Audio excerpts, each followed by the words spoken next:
course, before any American soldiers were able to fight in World War I, the United States had to get troops and supplies to Europe. The costs of such an operation were staggering. To raise money and get the resources needed, the United States government implemented extraordinary measures. First, the federal government took control of the economy and gave the president the power to fix prices and regulate certain war-related industries. President Wilson next established the War Industries Board and appointed millionaire financial expert Bernard Baruch to head it. Wilson often called him Dr. Facts because of his ability to assemble, coordinate, and distribute details about war materials and production. Every man has a right to be wrong in his opinions, but no man has a right to wrong in his facts. No detail, however seemingly trivial, escaped his scrutiny. Baruch noticed that 8,000 tons of steel were used each year to make ladies' corsets. He asked American women to give up that fashion in support of the war.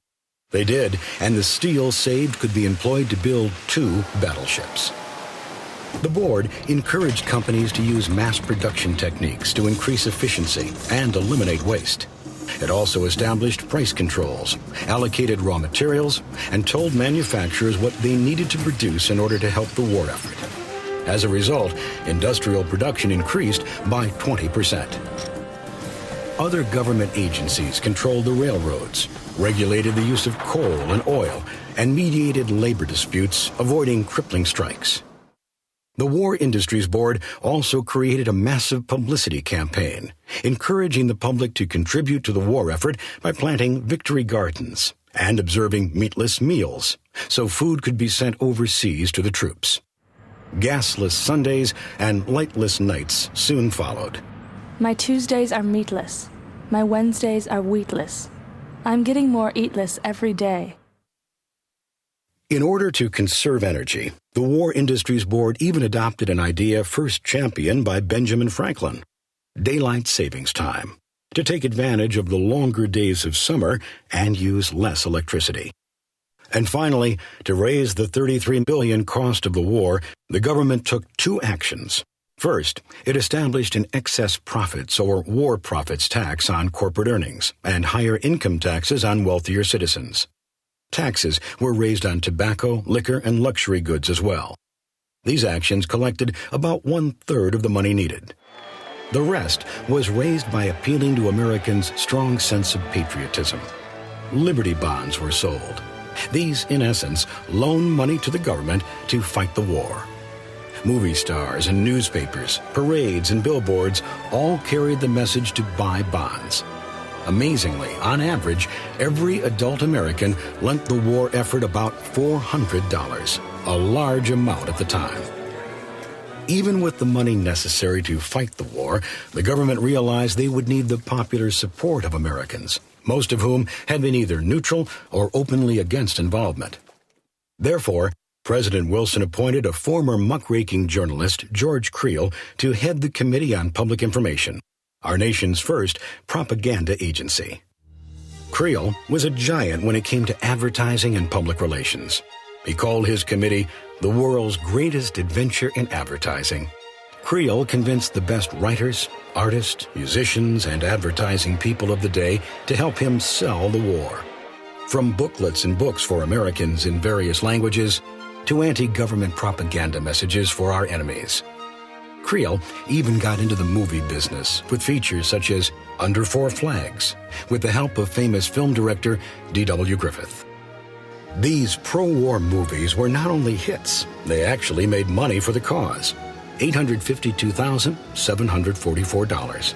Remarkable when you realize that it only cost a nickel to see a movie back then. Simply put, Creel helped make an unpopular war popular. His masterstroke was the creation of a national force of 75,000 men who would deliver a patriotic 4-minute speech anytime, anywhere. The 4-minute men spoke on the draft, rationing, bond drives, and victory gardens. By the end of the war, they had delivered more than 7.5 million speeches to 314 million listeners. Musicians gave voice to the war. Songs like Till We Meet Again It's a long, long way to Tipperary, keep the home fires burning, and over there, kept American spirits high. Meanwhile, the immense task of transporting troops to France began. After years of relying on foreign vessels to take American goods overseas, America's supply of ships was limited. Consequently, shipyard workers were exempt from the draft or given deferments to make shipbuilding a priority industry. A new construction technique called fabrication, a process by which parts were built elsewhere and then assembled in a central shipyard, substantially reduced the time needed to build ships. The system worked and worked well. In a single day, appropriately the 4th of July, 1918, America launched 95 ships. Rear Admiral William S. Sims decided that the best way to get troops and supplies safely past the German U-boats was to use a convoy system. That meant that merchant and troop transport ships would cross the Atlantic in large groups, escorted by a guard of heavily armed destroyers and cruisers circling the fleet. The plan cut shipping losses in half. 100 submarine chaser boats and 500 airplanes were also used to stop U-boats from sinking ships bound for Europe. Remarkably, of the 2 million men who sailed to Europe during the war, only 100 were lost to U-boat torpedoes. General John J. Pershing led the American Expeditionary Force. Pershing believed in aggressive action in combat and was highly regarded by his superiors and the men he commanded. Black Jack, as he was popularly known among the troops, was understood to be fair, courageous, and a top-notch administrator. At first, American troops were employed mainly as replacements for European casualties. By April of 1918, Pershing convinced the Allies that Americans should fight as a separate army. We came American, we shall remain American, and go into battle with Old Glory over our heads. I will not parcel out American boys. Accordingly, American soldiers, called doughboys because of their white belts that they cleaned with pipe clay or dough, fought together under the command of French Marshal Ferdinand Foch. By now, the government of Russia had been overthrown by the Bolsheviks, led by Vladimir Lenin. And Russia withdrew from the war, signing a peace treaty with Germany. This meant the Germans could now consolidate their army and concentrate on a single front.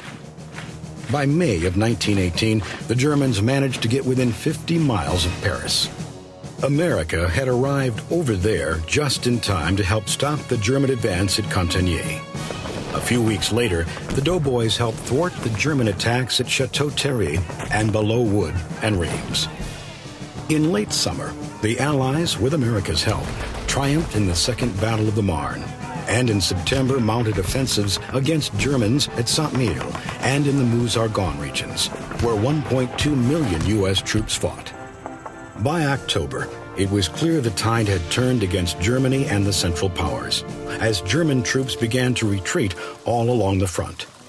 The victory was not without devastating cost, however. All told, the United States lost 48,000 men in battle.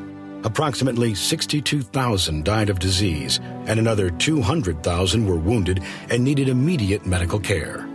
The Army is only 12 miles away. I have Americans, English, Irish, and French, and apart, in the corners, are Germans.